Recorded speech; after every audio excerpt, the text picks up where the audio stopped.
Hi everyone, Johnny here. I waited to make this video until I got the second dose of the Moderna vaccine for COVID. And as you can hear in my voice, I'm not necessarily feeling 100% right now. And as you can imagine at this moment, I'm just laying down in bed, trying to make myself as comfortable as I can. So I won't keep it too long. And with all that being said, thank you so much for coming by. The main reason why I wanted to make this video was to be informative, especially to those who are pretty iffy about getting the vaccine, or anticipating and getting one soon, because there's definitely a lot of misconceptions about vaccines. And with all the conspiracy theories out there, making people question the current events, and also the vaccines themselves. In fact, a lot of healthcare workers are just refusing to take it. And to that I say, why? Especially after everything that we've gone through. I guess to each their own, but as healthcare workers, you should probably set the example for the rest of the country.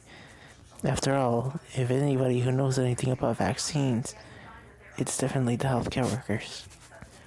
And of course, I'm only giving you my side of the story and my experiences through this short journey. Not everybody will experience the same thing that I do, but they're pretty common. And as I always say, you don't have to take my word for things. But if you like, you can do the research yourself. There's plenty of sites out there. Just make sure that they're pretty reliable. You can find these like the FDA or the CDC, like how I have for this video.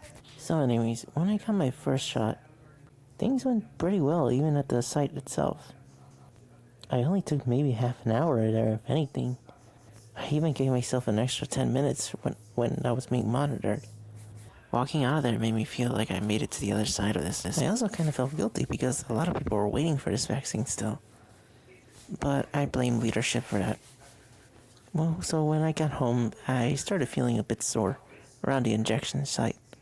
Which makes sense. I mean, a giant needle just being jabbed right into the arm, it's actually a normal common side effect that you usually get from these vaccines. Or any vaccine. And let me tell you, reaching out for things was pretty challenging. It felt like a boxer punched me in the arm really hard. And I was pretty sore for a few days. And when I got the second dose, I was expecting the same outcomes. Actually, the process went much smoother and much faster than the last time, so things seemed pretty optimistic. And of course, I was expecting the sore arm again. So I dreaded the time as it went by. And my arm just kept getting sore and sore and more sore. I was not looking forward to the next day. But luckily I have the day off. So at least I had a day to rest up just in case. And then bedtime rolled around. I usually go around 11 o'clock. And I even told my partner, can I just wrap my arm around you to kind of ease a bit of the pain? She said, yes, of course. And after a bit of getting myself comfortable, I fell asleep. And it was quite the restless night. And that's coming from someone who usually wakes up every other hour. Like, I don't know, this night felt twice as long, and I feel like I kept on waking twice as much as I usually do. And at the moment, I just felt like all I can blame it on was just my sore arm.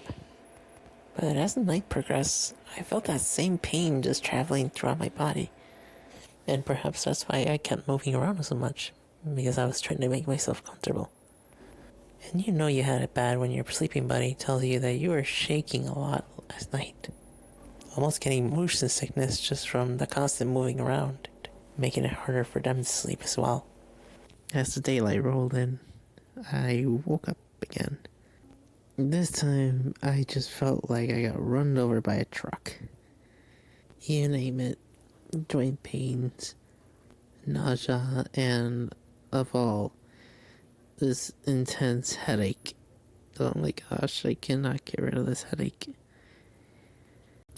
As much as I did not want to get out of bed and stay rolled in with blankets, the hunger pains were also beginning to kick in as well. It's weird because I felt nauseous but still felt pretty hungry. So I decided to go with a light breakfast. A piece of toast, slice of apples, filled up my water bottle. And you know how they say you lose your sense of taste when you get COVID. Well, it was quite the opposite for me when I came to this experience, at least. Because it seemed like my sense of taste just doubled, and anything sweet, well, tasted sweeter. And then I felt like I made a big mistake in eating. No, I didn't vomit, but my headache became more intense, and so did the body aches. I even started coughing for some reason, like that cough I would get when I get an asthmatic reaction. Maybe my airways were getting inflamed, and started getting chills too. And then I began panicking, thinking to myself, oh no, did I get COVID right before I got the vaccine? Oh no, please. Does this mean that this effort was for nothing? Well, not quite. You see, here's the thing about vaccines. You have to think of it as an overnight training course for your body to get used to fighting something that you normally wouldn't. And even though I read the sheet saying what to expect from the shot, I wasn't thinking that it'd get this bad because the first time wasn't bad at all. So I thought that it'd be the same. So, just to ease my mind, I searched up the side effects for the second dose. It's amazing what a simple Google search can do. And surprise, the answers are there pretty much. Though I got most of my information from the CDC and the FDA from this, but pretty much just stating that the second dose was going to be packing a bit more of a punch than the first one. So I guess in the end it all makes sense to me. Because it even states that once you start feeling these symptoms, it means that the vaccine is doing what it's supposed to be doing. Pretty much awakening the immune cells. And just out of curiosity, we took my temperature, and it turned out to be 102. It was then my partner asked if I can take a Tylenol to ease everything off. I wasn't quite sure, but again with a simple Google search, it turns out that you can take a Tylenol to help ease some of the symptoms, but only after you take the vaccine. I repeat, after you take the vaccine, you can take a Tylenol to kind of relieve some of this. As when you take it beforehand, it reduces the chance of the vaccine actually working. I can only imagine to those who experience pain on a daily basis and have to take other medications. So if you are part of that population, I would definitely talk to your doctor before getting the vaccine, just so you know exactly what to do before you get it. As you might have to stop taking some medications temporarily. So again, please speak to your doctor once this vaccine gets to the general public and you want to get your hands on it. Again, I made this video so that everybody gets kind of a sneak peek of what to expect. As there are some who say, well, what's the point of taking the vaccine if you're going to get sick anyway?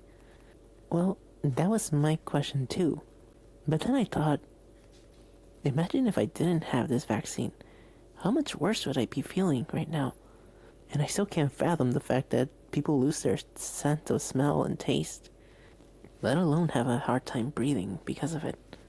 And so even if I do have to put up with this for a couple of days, it's all worth it. Anyways, what are your thoughts on the vaccine? Hopefully I didn't scare anybody away. I thought it was important for me to get this out there, because at the rate we're going, if we're all going to gain herd immunity, it's going to take at least 7 years. And I know for some, the economy needs to get boosted faster than that. But over the economy, it's about lives. And even though I'm fully vaccinated, I'm still going to keep my distance and wear my mask until we all reach the other side of this together. I'll leave it at that for now. And as always, be you and embrace self-love. Please take care, everybody.